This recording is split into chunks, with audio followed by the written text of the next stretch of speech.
आता सुन रहे हैं ना, जिसकी दस्तरस में गाड़ी दिलाना नहीं था, उसने उस बच्चे के मुंह से जब ये सुना कि आप ही तो मेरे सब कुछ हैं, आप ही तो मेरे बाबा हैं, अब मेरी ताकत नहीं है कि मैं उसे खरीद के दूं, लेकिन उसके उन अल्फाज ने मुझे मजबूर कर दिया कि मैं उसे कहीं से भी गाड़ी लेके दूं, और मैंने गाड़ी लेके दी उसको।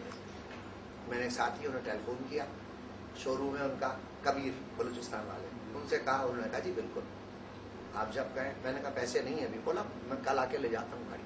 ये गाड़ी ले गए, दूसरी गाड़ी ले गए, थोड़े थोड़े करके मैंने उन्हें 10,000 रुपए दिए, बाकी कहने के छोड़े रहने दो, मेरे लिए दुआ कीजिएगा इलेक्शन में मेरा काम बन जाए। प्रिंटिंग का काम भी है उनका, इलेक्शन में माशाल्लाह से बहुत कमा लिया उन्होंने। तो 30,000 मुझसे लिए उन्होंने, और 30,000 रुपए वाली गाड़ी उन्होंने बच्चे को दी। जब मेरी दस्तरस में नहीं है, बच्चा मुझसे सबसे ताल्लुक तोड़कर मांग रहा है, तो वो जिसकी दस्तरस में सब कुछ है, जो बाप और बेटे से ज्यादा मोहब्बत रखता है, मेरा ईमान है कसम खुदा की, आप मांग के देखिए, वो आपको देगा जो आप मांगेंगे, जो आप चाहेंगे। असल बात है कि आप मांगते किस तरह है खुदा से।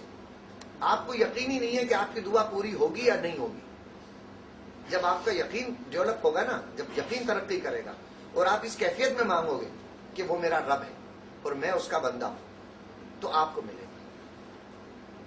सही है, ये बात हो सकती है दुरुस्त कि कोई इसमें आजम हो, कोई लफ्ज हो, कोई जुमला हो, कोई कलमा हो जिसकी वजह से दुआ कबूल हो जाए, लेकिन मैं आम लोगों से बात कर रहा हूं। तो आपको वो कैफियत बनानी होगी जो मेरे बेटे ने बनाई कि बाबा आप ही तो मेरे सब कुछ है ना, आपसे नहीं मांगूंगा तो किससे मांगूंगा। और मेरी ताकत नहीं थी, मैंने उसको लेकर दी। तो वो जिसकी कुदरत में सब कुछ है, जब आप सबसे ताल्लुक तोड़ के उससे मांगोगे तो मेरा ईमान है और आपका भी ईमान होना चाहिए कि मिलेगी।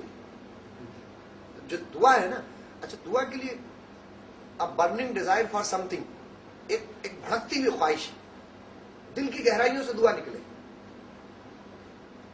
प्रायोरिटी की बुनियाद पे, तरजीही बुनियादों पे, सामने ये रखा है मुझे ये काम चाहिए और मेरा रब है देने वाला, मुझे मिले। आपके पास खुद ब खुद ही माहौल ऐसा बन जाता है। मेरा एक लेक्चर है यहाँ, how can you achieve your goals, जिस साथी को चाहिए वो प्रिंट भी हुआ है, एक दो कापियां हैं शायद, देख लीजिएगा। कि जब आप कोई चीज सोचते हो, जो कुछ चीज मांगते हो, तो आपके मांगने से पहले अल्लाह रब्बुल इज्जत उस कायनात में उसको अता कर देता है, एक तखय्युल, एक तसव्वुराती तौर पर। जब आप कोई कारपेंटर के हवाले से ना, जब आप कोई टेबल बनाने लगते हो तो पहले उसका खाका जहन में होता है ना कि ओवल शेप में बनानी है या स्क्वायर में बनानी है या ट्राइंगल किस तरह से बनानी है, जहन में होता है ना। उस जहन से आप निकालते हो उसको। तो जो कुछ आप मांग रहे होते हो तो अल्लाह ताला आपके मांगने से पहले वो तसव्वुरात में एक दूसरी दुनिया में अता कर देता है। अब आपकी मर्जी है, आप आगे बढ़कर लो या ना लो। तो दुआ ऐसी होनी चाहिए जो दिल की गहराइयों से निकले और उस कैफियत में आपको खुद महसूस हो कि हाँ मैं अपने रब से मांग रहा हूं, मेरा रब देने वाला है। तो जो सबसे अहम चीज है इस कायनात की मांगने के लिए, आप अपनी ख्वाहिशात के लिए, वो दुआ है, और वो दुआ जो दिल से निकले। अच्छा, दुआ की 3 कैफियतें आमतौर पर दुआ की 3। एक आदमी कहता है, फाद कहता है मैं तो बहुत दुआ करता हूं अपने मामलात के लिए, लेकिन मेरी दुआ पूरी नहीं होती। ऐसा नहीं है। आप दुआ का कॉन्सेप्ट समझ लें। खुदा की यहां मांगने के हवाले से 3 बातें। एक, जो आप मांग रहे हैं वो आपको मिल जाए, वो बेहतर समझता है कि ये चीज आपके लिए बेहतर है या नहीं है। आप मांग रहे थे नौकरी, मेरे पास 50 ऐसे केसेस हैं। एक साथी ने बाइक के लिए बहुत दुआ की, मैंने उन्हें मना किया। यूसुफ बाबा डाउलेस में लेबर ऑफिसर, मना किया उन्हें कि आपके लिए अभी बेहतर नहीं है, अभी आप जैसे जा रहे हैं कंपनी की गाड़ी में जाते रहे। बाइक ले ली उन्होंने। खैर कुछ दिनों के बाद एक्सीडेंट हो गया, वो बाइक भी टूट गई और टांग भी साथ में टूट गई। अब ये फायदे वाली चीज थी, नुकसान वाली चीज थी उनके लिए। अब वो तो अल्लाह से कह रहे थे ना कि मुझे बाइक चाहिए, मुझे बाइक चाहिए, मुझे बाइक चाहिए, लेकिन अल्लाह भी नहीं चाह रहा था। लेकिन उन्होंने जिद की, ठीक है हम भी दुआ करते हैं, साथियों से भी दुआ, जब इतनी सारी दुआएं मिलती हैं तो ठीक है, जो नई वाली चीज है वो भी हाँ हो जाती है। तकदीर मुअल्लक, 2 तकदीरें हैं, एक तकदीर मुअल्लक कहलाती है, एक तकदीर मुबरम कहलाती है। मुबरम जब तब्दील नहीं होती, जल्दी मुश्किल लगती है, और मुअल्लक जो है ना हैंग वाली, वो तब्दील हो जाती है कि तुम दुआ करो, वो कहता है उदऊनी अस्तजिब लकुम, तुम दुआ करो मैं कबूल करूंगा। एक जगह फरमाया ला युरद्दुल क़ज़ा इल्ला सदका, ला युरद्दुल क़ज़ा इल्ला दुआ, तकदीर को नहीं बदलता लेकिन सदका बदल देता है और दुआ बदल देती है, तुम दुआ करो। तो दुआ के 3 तस्वुरात। एक, जो आप मांग रहे हैं अल्लाह बेहतर नहीं समझता कि ये चीज इसके लिए, किसी लड़की से शादी करना मांग रहे हैं, कोई नौकरी मांग रहे हैं, कोई लाइसेंस मांग रहे हैं, किसी जगह जाना मांग रहे हैं, कई चेहरों पे मुस्कुराहटें आ गई माशाल्लाह। تو جو مانگ رہے ہیں آپ وہ آپ کے لیے مستقبل میں بہتر نہیں، اللہ جانتا ہے. چھوٹا بچہ ہے نا، باپ کے ساتھ جاتا ہے، بیمار ہے اور وہ آئس کریم مانگتا ہے، اس باپ سمجھتا ہے اس کا حلق خراب ہو جائے گا، باپ نہیں دینا چاہ رہا، بچہ سمجھ رہا ہے میری بات ہی پوری نہیں ہو رہی، لیکن باپ سمجھ رہا ہے کہ نہیں اس کے لیے ضروری ہوتا ہے نا ایسا. تو خدا کبھی نہیں دینا چاہتا وہ چیز، تو پھر اس کے بدلے میں آپ نے جو مانگا ہے اس کے بدلے میں کوئی اچھی چیز دے دیتا. یا دوسرا طریقہ یہ ہے کہ آنے والی مصیبتیں، آنے والی بلائیں، جو پریشانیاں آ رہی ہوتی ہیں ان کو ٹال دیتا ہے. اور تیسری بات یہ ہے کہ کل آخرت میں جب آپ کے نامہ اعمال میں ترازو میں آپ کی نیکیاں کم ہوں گی، آپ کی وہ پکار جو آپ نے خدا کو اپنا سمجھ کے پکارا تھا، اپنا ہی سمجھ کے پکارا تھا نا، دینے والا سمجھ کے، اللہ تعالیٰ اس کو اس میں رکھ دے گا. یعنی دعا رد نہیں ہوگی کبھی بھی. جو مانگیں گے یا تو وہ مل جائے گا، نہیں تو اس کے بدلے کچھ مل جائے گا، نہیں تو آخرت میں اس کے بدلے میں معاملات ہو جائے گا. تو دعا مانگنی ہے. دوسری بات پھر میں نے کہا کہ پہلے بھی کہا تھا کہ دشمن کو معاف کر دینا اتنی بڑی بات ہے. دعا کے لیے ایک اور اصول میں نے بنایا. ابھی حاجی صاحب سے بات ہو رہی تھی کہ ایک صاحب میرے پاس آئے اور وہ PWD ہمارے یہاں ہوتا ہے نا، کیا پبلک ورکس ڈپارٹمنٹ ہمارے یہاں، اس میں وہ کنٹریکٹر تھے، ابھی پچھلے 6-7-5 سال سے برباد ہو گئے. بقول ان کے کہ پہلے میں مٹی کو ہاتھ لگاتا تھا سونا بن جاتا تھا، اب سونے کو ہاتھ لگاتا ہوں مٹی بن جاتی، تو بہت پریشان ہوں.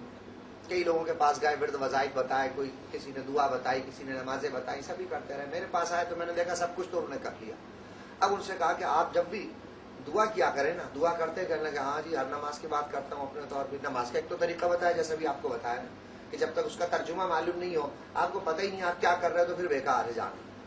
آپ کو پتہ ہی نہیں آپ کیا کہہ رہے ہو کسی سے، تو کس کے پاس آئے ہو کس کے نہیں، ہاتھ باندھتے ہو اور کھجانے لگتے ہو، جوائیاں لیتے ہو، سوچتے ہو بھی حافظ جانا ہے، یہ کام کرنا ہے. یہ ایسی نماز کس کام کی؟ یہ تو اپنے آپ کو بیوقوف بنا رہے ہو. یہ تو نہیں کہوں گا کہ خدا کو دھوکہ دے رہے ہو، لیکن اپنے آپ کو. تو آپ نماز سوچ سمجھ کے پڑھو کہ کیا کہہ رہے ہو، ایک کانسیپٹ، ایک تصور واضح ہو آپ کے سامنے، پھر تو آپ کو دیکھو نماز میں مزہ آئے گا.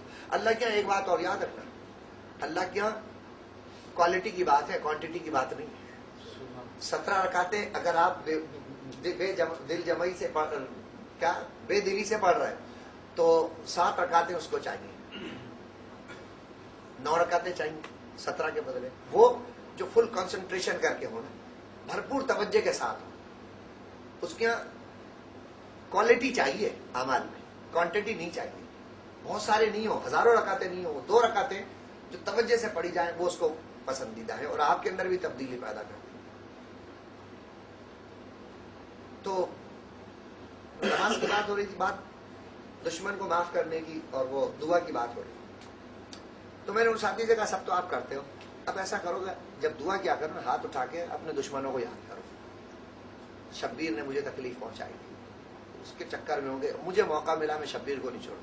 اے اللہ شبیر کے معاملات اچھے کر دے، اے اللہ اس کے رزق میں برکت دے دے، اسے صحت اور تندرستی عطا فرما، اسے حاسدوں سے محفوظ رکھ. اے اللہ شہزاد کے ساتھ، ارشد کے ساتھ، ظفر کے ساتھ، فدا حسین کے ساتھ، جس جس سے مجھے تکلیف ہوئی ان سب کے ساتھ تو بھلائی کر، اس پر کرم فرما دے. انہوں نے کہا صاحب یہ کیسے ہوا صاحب، یہ تو بہت مشکل کام ہے. یہ تو مطلب میرے تو دل میں ہے کہ کبھی بھی موقع ملے، ایک عام آدمی کی بات ہو رہی، کبھی بھی موقع ملے میں تو اپنی بڑاس نکالوں. نہیں اگر تم ایسا کر سکتے ہو تو میرے پاس آئے تو ایسا کرنا. کیا ٹھیک ہے.